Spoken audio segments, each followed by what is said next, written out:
ఏడుకొండల వెంకన్నస్వామి ప్రతిష్టను భంగం కలిగించే విధంగా చైర్మన్ వ్యవహారాన్ని నిరసిస్తూ రాష్ట్ర వ్యాప్తంగా వెంకటేశ్వర స్వామి దేవాలయాల్లో ప్రత్యేక పూజలు నిర్వహించి వెంటనే ఆయన బర్తరఫ్ చేయాలని వైఎస్ఆర్ కాంగ్రెస్ పార్టీ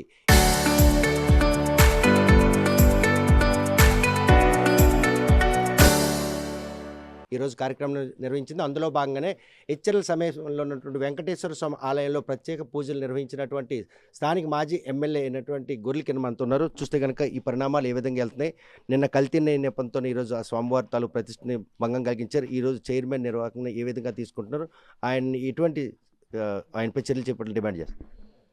ఈరోజు ఈ చంద్రబాబు నాయుడు కూటమి ప్రభుత్వం చేస్తున్న ప్రతి ఒక్క కార్యక్రమాన్ని కూడా ఈరోజు ప్రజలందరూ కూడా అసహించుకుంటున్నారు.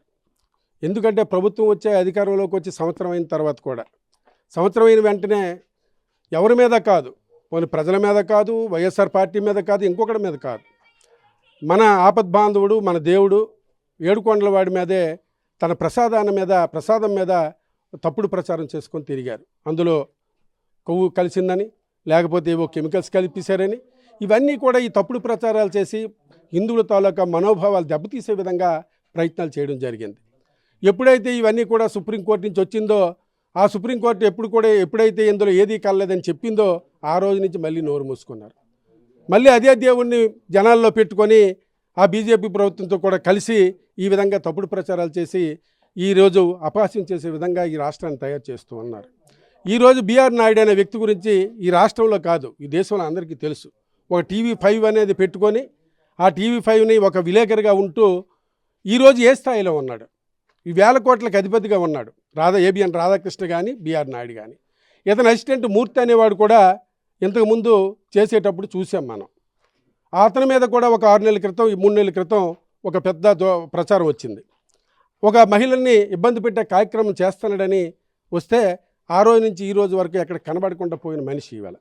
అలానే మళ్ళీ ఇప్పుడు బీఆర్ నాయుడు తన నాయకుడైనటువంటి వాడు, తన మేనేజర్ అయినటువంటి వాడు, తన అధిపతి అయినటువంటి వాడు బీఆర్ నాయుడు కూడా ఆ పరిస్థితిలో దిగాడు.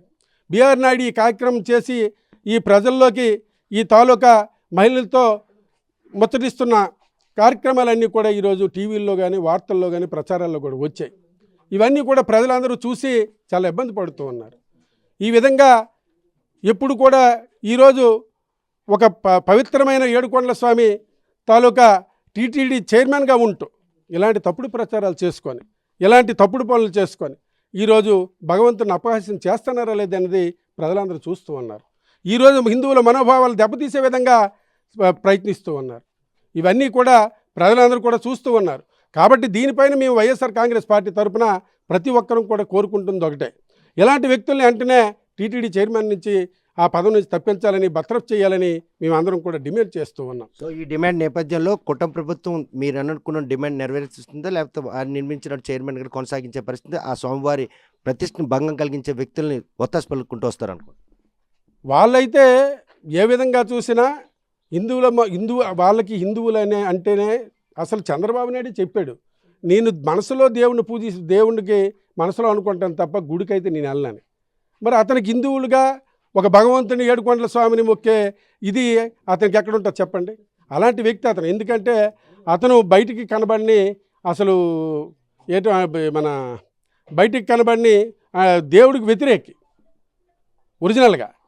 అతను నా టైం ఎలాగుంటే అలా నడుస్తుందని ఆలోచించాడు తప్ప దేవుణ్ణి పూజించుకొని దేవుణ్ణి ప్రార్థిస్తాము, దేవుణ్ణి పూజించుకుంటామని ఆలోచనల మీద లేడు. కాబట్టి ఇలాంటి వ్యక్తులు ఇవాళ చేస్తాడా చేయడా అని అంటే బీఆర్ నాయుడు అతనికి కావలసిన ఇది. ఎందుకంటే అతను ఏదైతే చంద్రబాబు నాయుడు, పవన్ కళ్యాణ్, కూటమి ప్రభుత్వం ఏదైతే తప్పులు చేస్తుందో ఆ తప్పులన్నీ ఇక్కడ ఏది జరుగుతుందో ఒప్పులుగా తీసుకెళ్ళడానికి, దాన్ని ఒప్పులుగా చేయడానికి. తప్పు అని అందరికీ తెలుసు, ప్రజలకు తెలుసు. కానీ 100 సార్లు దాన్ని టీవీల్లో వేసి ఆటల్లో పేపర్లు లాంటి వేసి అది ఒప్పుగా భావించి చేసే విధంగా ప్రయత్నం చేస్తూ ఉన్నాడు. ఇలాంటి వ్యక్తులను తప్పనిసరిగా బర్తరఫ్ చేస్తే కానీ, ఆ పదవి నుంచి తొలగిస్తే కానీ ఈ హిందువుల తాలూకా మనోభావాలు క్షేమంగా ఉండవని, దాన్ని అందరం కూడా హిందువులందరం కూడా ఖండిస్తామని, అలాగే వైఎస్ఆర్ కాంగ్రెస్ పార్టీ తరఫున కూడా మేమందరం కూడా ఖండిస్తూ బీఆర్ నాయుడిని బర్తరఫ్ చేయాలని, పదవి నుండి తొలగించాలని డిమాండ్ చేస్తూ ఉన్నాం. చూస్తే కనుక అమరావతి రాజధాని శంకుస్థాపన జరిగి 14 ఏళ్ళు కావస్తూ ఉంది. ఇప్పుడు ఆ బిల్లుకి చట్టబద్ధత కల్పించడంలో ఆంతర్యం ఏమని అనుకుంటున్నారు? ఈరోజు నిన్నే జగన్మోహన్ రెడ్డి గారు ప్రెస్ మీట్లో చెప్పారు, నువ్వు అమరావతిని తయారు చేయాలనుకున్నా, లీస్ట్గా నీకు ఎక్కడి నుంచో అప్పు తెచ్చుకోవాలనుకున్నా 10,000 కోట్ల వరకు వస్తాయి తప్ప దానికి నువ్వు 2 లక్షల కోట్ల రూపాయలు ఖర్చు పెడతానంటాను, అంటే దానికి ఎంత టైం పడుతుంది అని అతనే ప్రశ్నించారు. అంటే 20 సంవత్సరాలు కాలయాపన చేస్తూ ఈ కోట్లన్నీ కూడా డబ్బులు కూడా అప్పు ఎవరు ఇస్తే సంవత్సరానికి 10,000 కోట్లు ఇస్తారు, మళ్ళీ ఈ 20 సంవత్సరాలకి చేయాలంటే 2 లక్షల కోట్లు కావాలంటే 20 సంవత్సరాలు దాని మీద వ్యాపం చేయాలా, ఇదంతా ఎందుకని ఒక తీర్మానాన్ని కూడా అతను మొన్న చెప్పడం జరిగింది. మావిగానని అలాంటి రాజధాని నిర్మిస్తే రోడ్ సైడ్ ఉన్న గ్రామ ప్రాంతాలన్నీ కూడా అభివృద్ధి చెందితే చాలా స్పీడ్గా అభివృద్ధి అవుతుంది, దానికి 10,000 కోట్లు పెడితే ఈ 200 కిలోమీటర్ల ఏరియా కూడా డెవలప్ అవుతుందని చెప్పిన నాయకుడు జగన్మోహన్ రెడ్డి గారు. అలాగని అతను అమరావతికి వ్యతిరేకం అని చెప్పలేదు. ప్రతి ఏరియా కూడా డెవలప్ అవ్వాలి, ప్రతి ఏరియాలో కూడా అభివృద్ధి కార్యక్రమాలు ఉండాలి. ఏ ఏరియాకి రాయలసీమో తెలంగాణ లేకపోతే ఉత్తరాంధ్ర అనుకొని మనం ఎలాగైతే ఉన్నామో ఆ విధంగా ప్రతి ఏరియా కూడా డెవలప్ అయితేనే బాగుంటుందని ఆలోచన చేసిన నాయకుడు జగన్మోహన్ రెడ్డి గారు. కాబట్టి వీళ్ళు ఇప్పుడే కాదు, ఎన్ని సంవత్సరాలున్నా అమరావతి డెవలప్ అవ్వదు. వాళ్ళు ఓన్లీ రియల్ ఎస్టేట్ వ్యాపారం చేసుకోవడానికి, ప్రజలందరి దగ్గర ఈ భూములు తీసుకోవడానికి చేస్తున్నారు తప్ప ఇంకోటి లేదు. మొన్నే రామారావు అని రైతు కూడా చనిపోయాడు ఉరిపోసుకొని. 4 ఎకరాలు అతను ఇస్తే ఈవేళ వరకు అతనికి రూపాయి లాభం కూడా రాని పరిస్థితి, అతను డబ్బులు కూడా ఇవ్వలేని పరిస్థితి. అతను ఫ్లాట్ ఏదైతే ఇస్తామన్నాడో 15% 20% ఫ్లాట్ అనేది అది కూడా ఇవ్వలేదు. అలాగే ఇంకొక అతను ప్రెస్లో చెప్పాడు 25 ఎకరాలు ఇచ్చాడు. 25 ఎకరాలకి ఎవరిని అడిగినా ఇంకా రాలేదు, రేపు 10 రోజులు పడుతుంది 10 రోజులు పడుతుందని ఇప్పటికి 2 సంవత్సరాలు బట్టి కాలయాపన చేశారు. అసలు అమరావతి రైతుల వల్లే ఆ రోజు కూడా ఈ ప్రభుత్వం ఇచ్చేస్తుందని చెప్పి వాళ్ళు రోడ్డు ఎక్కబట్టి వీళ్ళ ప్రభుత్వాల అధికారంలో కూడా రావడం జరిగింది. వాళ్ళు అలాంటి వాళ్ళని కూడా ఈరోజు అన్యాయం చేస్తూ ఉన్నారు. కాబట్టి చంద్రబాబు నాయుడు కూటమి ప్రభుత్వం అనేది ప్రజలకు మేలు చేసే విధంగా కాదు, ప్రజలను అపహాస్యం చేసే విధంగా ఈరోజు పరిపాలన చేస్తూ ఉన్నారు. కాబట్టి తప్పనిసరిగా ప్రజలందరూ త్వరలోనే బుద్ధి చెప్తారు. మళ్ళీ జగన్మోహన్ రెడ్డి గారు మళ్ళీ 170 సీట్లతో మళ్ళీ అధికారంలోకి వస్తారు. మళ్ళీ జగన్మోహన్ రెడ్డి గారి పరిపాలన మంచిదని ఈరోజు ప్రజలందరూ కూడా కూస్తున్నారని కూడా చెప్తూ ఉన్నారు. ఆ వాస్తవాల దిశగా బయటపడుతున్న నేపథ్యంలో కూటమి ప్రభుత్వం వెన్నులో ఒడుకు పుట్టే పరిస్థితి ఉంది. 2015లో అమరావతి నిర్మాణానికి జగన్ కూడా ఏకీభించిన తర్వాత 19లో అధికారం వచ్చిన తర్వాత 3 రాజధానుల ప్రస్తావన తెచ్చారు. మళ్ళీ గనక రేపు 29లో వైఎస్ఆర్ కాంగ్రెస్ పార్టీ అధికారంలోకి వస్తే రాజధాని విచ్ఛిన్నం అవుతుందన్న ఉద్దేశంతోనే ఈ బిల్లుకి చట్టబద్ధత కల్పించారు అనడంలో ఎటువంటి అతిశక్తి లేదా? ఈరోజు ఈ చట్టబద్ధత అనేది కూడా నిన్న చాలామంది అడ్వకేట్స్ కూడా చెప్పడం జరిగింది, లాయర్స్ కానీ పెద్ద వాళ్ళు కూడా, మాజీ జడ్జీస్ కానీ చాలామంది చెప్పారు. ఎందుకంటే ఒక తీర్మానం అనేది చేసేటప్పుడు అది పార్లమెంట్ కానీ అసెంబ్లీ కానీ చేసేటప్పుడు అక్కడ ఒకవేళ పార్లమెంట్లో చేసినా ఎవరైతే ముఖ్యమంత్రి వస్తారో ఆ ముఖ్యమంత్రి ఆలోచనల ప్రకారం అతనిష్టానుసారమే జరుగుతుంది తప్ప వేరేగా చేసేయడానికి ఏమి ఉండదండి, దాంట్లో మేము కలుగు చేసుకోవాలి కూడా అని చెప్పడం కూడా జరిగింది. అంటే వాళ్ళు క్లియర్ చెప్పారు, ఎవరు వచ్చినా దాన్ని ముఖ్యమంత్రి ఇష్టానుసారం నడిపించుకోవచ్చు, అతను ఎక్కడ ఉంటాడంటే అక్కడ ఏర్పాటు చేసుకోవచ్చు. అలాగని జగన్మోహన్ రెడ్డి గారు అమరావతి వ్యతిరేకం కాదు, ఆ ప్లేస్ అనేది పనికిరాదు, ఇన్ని వేల ఎకరాల ప్రజల దగ్గర తీసుకొని ప్రజల్ని ఇబ్బంది పెట్టే కార్యక్రమం మంచిది కాదు, వాళ్ళని మంచి పద్ధతి కాదని చెప్తూ ఉన్నారు. కాబట్టి ఇవన్నీ ఆలోచన చేయాలని అంటే ఆయన చెప్పడం వెనక జగన్ జడిసి ఈరోజు అమరావతి రాజధానికి బిల్లుకి చట్టబద్ధత కల్పించారు అనడంలో ఎటువంటి అతిశక్తి లేదా? జగన్ అంటే జడిసి ఎటువంటి ఇది కూడా లేదు. ఎందుకంటే జడిసిపోయి కాదు, వాళ్ళు అనకూడదు కానీ మహిళలు ఉన్నారు కానీ అలాంటి పరిస్థితుల్లో కూడా ఉన్నారు, వాళ్ళు పోసుకునే పరిస్థితిలో ఉన్నారు. ఎందుకంటే 2 విషయాలు. ఈరోజు జగన్ అనేవాడు ప్రభుత్వంలో లేడు, జగన్ అనేవారు ప్రభుత్వంలో లేరు. కానీ ఒక మెడికల్ కాలేజీలో 12 మెడికల్ కాలేజీలు 17 మెడికల్ కాలేజీల్ని తప్పనిసరిగా ఎవరైనా మీరు ఇందులో అప్లికేషన్ వేస్తే మళ్ళీ రేపు వచ్చే రోజుల్లో మీకు ఎటువంటి పరిస్థితుల్లో దీనికి శిక్ష అనుభవిస్తారంటే దానికి పోసుకొని ఒక్కడో ఈ రాష్ట్రంలో కాదు ఈ దేశంలోనే ఒక్కడైనా ఒక మెడికల్ కాలేజీ కట్టడానికి వచ్చాడా? లేదు. ఆ ప్రభుత్వంలోనే కూటమి ప్రభుత్వంలోనే చాలామందికి ఇంజనీరింగ్ కాలేజీలు మెడికల్ కాలేజీలు ఉన్న నాయకులు చాలామంది ఉన్నారు, 1000 కోట్ల ఆస్తిపరులు ఉన్నారు.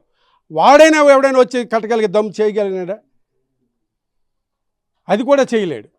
కానీ ఈరోజు జగన్ అంటే మనం విడిపోతే ఎక్కడైతే ఎక్కడైతే మనం విడిపోతామో మనకు ఇబ్బంది పడిపోతాం, మనం కలిసి ఉంటేనే జన్నాలో చాలా కాలం కలిసి ఉండగలం, లేకపోతే మనం దెబ్బ అయిపోతామని పవన్ కళ్యాణ్ లాటోడే భయపడి ఈరోజు పోసుకొని మాట్లాడుతూ ఉన్నాడు.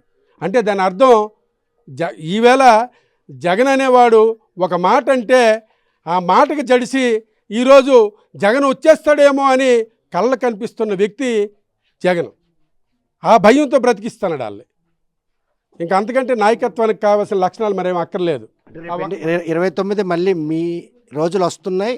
అమరావతి చట్టబద్ధత విషయంలో మాత్రం మళ్ళీ పునరాలోచించడంలో ఉంచిస్తాం. అంతేకాదు చంద్రబాబు నాయుడు హయాంలో జరిగినటువంటి అమరావతి అభివృద్ధి కంటే 3 రాజధానులకి ఏకీపించే పరిస్థితులు మాత్రం స్పష్టంగా ఇప్పుడు జగన్మోహన్ రెడ్డి గారు 3 రాజధానులు అని ఒక తప్పుడు ప్రచారం చేశారు తప్ప, చంద్రబాబు నాయుడు అధికారంలోకి వచ్చిన తర్వాత ఏం చెప్పాడు చెప్పండి? నేను లీగల్గా నేను కర్నూలు డెవలప్ చేస్తాను, అలాగే ఆర్థిక రాజధానిగా విశాఖపట్నాన్ని డెవలప్ చేస్తాను, అమరావతిని అసెంబ్లీ అక్కడ సెక్రటరియట్ని ఉంచుతానని చెప్పాడు. అంతే తప్ప అక్కడ వ్యతిరేకమని చెప్పలేదు. 3 రాజధానులు చేసేస్తామనలేదు. అదే చంద్రబాబు అదే మాట చెప్పాడు. ఈ 3 చేస్తాను నేను, ఇలాగే చేస్తాను. మరి జగన్ అనే దానికి అతను అనే దానికి తప్పే ఎక్కడ ఉంది? ప్రాబ్లం ఎక్కడొచ్చింది? సో ఈ మాటల యుద్ధం నేపథ్యమే ఈరోజు మాత్రం అమరావతి రాజధాని బిల్లు చట్టబద్ధత కల్పించడానికి దోహదపడింది. అది చట్టబద్ధత చేసినా ఈరోజు ఏవైనా అక్కడ మళ్ళీ ఇంకా ఇబ్బంది వచ్చే కార్యక్రమం, ప్రజలకు ఇబ్బంది కానీ, అభివృద్ధి పరంగా అక్కడ ఏమైనా చెయ్యాలనుకుంటే ల్యాండ్స్ పరంగా కానీ ఇబ్బంది ఉంటే తప్పనిసరిగా ప్రభుత్వం మంచి ఆలోచన చేసి అమరావతి వ్యతిరేకంగా కాదు, ఆ ఏరియాలోనే ఆ గుంటూరు, ఆ మచిలీపట్నం, ఆ విజయవాడ, ఆ సరౌండింగ్, అది కూడా కృష్ణ, అదంతా అమరావతి అయిన తర్వాత ఇవతల విజయవాడ కృష్ణా ల్యాండ్స్ ఉన్నాయి, అవతల గుంటూరు ల్యాండ్స్ ఉన్నాయి, 2 జిల్లాల ల్యాండ్స్ ఉన్నాయి. మరి అది అమరావతికి వ్యతిరేకం కాదే. మరి అవే డెవలప్ చేస్తే ఒక 10,000 కోట్లతో అవుతుంది, డెవలప్ అవుతుంది అని చెప్తున్న నాయకుడు జగన్మోహన్ రెడ్డి గారు. చూస్తే కనుక ప్రశ్న ఏదైతే తిరుమల తిరుపతి దేవస్థానం ప్రతిష్టకు భంగం కలిగించినటువంటి చైర్మన్ మాత్రం బర్తరఫ్ చేయాలని చెప్పి వాళ్ళు డిమాండ్ చేస్తాం. మరి ఈ విషయంలో కూటమి ప్రభుత్వం ఆయన విషయంలో ఎటువంటి స్టాండ్ తీసుకుందని వెయిట్ చేయాలి. మరోవైపు చూస్తే కనుక అమరావతి రాజధాని బిల్ చట్టబద్ధత కల్పించిన విషయంలో మాత్రం అప్రతత భావం, జగన్ అంటే భయం. ఎందుకంటే 17 ప్రభుత్వ మెడికల్ కాలేజీలను ప్రైవేటీకరణ చేసేందుకు కూటమి ప్రభుత్వం చేస్తున్న ప్రయత్నంలో మాత్రం ఏ ఒక్కరు కూడాను ఆ ప్రైవేట్ కాలేజీల నిర్మాణానికి మాత్రం ముందుకు రాకపోవడం మాత్రం జగన్ పేరు చెప్తేనే భయపడే పరిస్థితులు నెలకొన్నటువంటి కూటమి ప్రభుత్వం ముందు జాగ్రత్త చర్యగానే చట్టబద్ధత అయితే కల్పించింది. కానీ రేపు తమ ప్రభుత్వం వచ్చిన తర్వాత ప్రాంతాల అభివృద్ధికి 3 రాజధానులకి మేము ఎక్కడ కూడాను మాట్లాడే పరిస్థితి, దాన్ని తప్పుడు ప్రచారంతోనే కూటమి ప్రభుత్వం కొలువుదీరింది.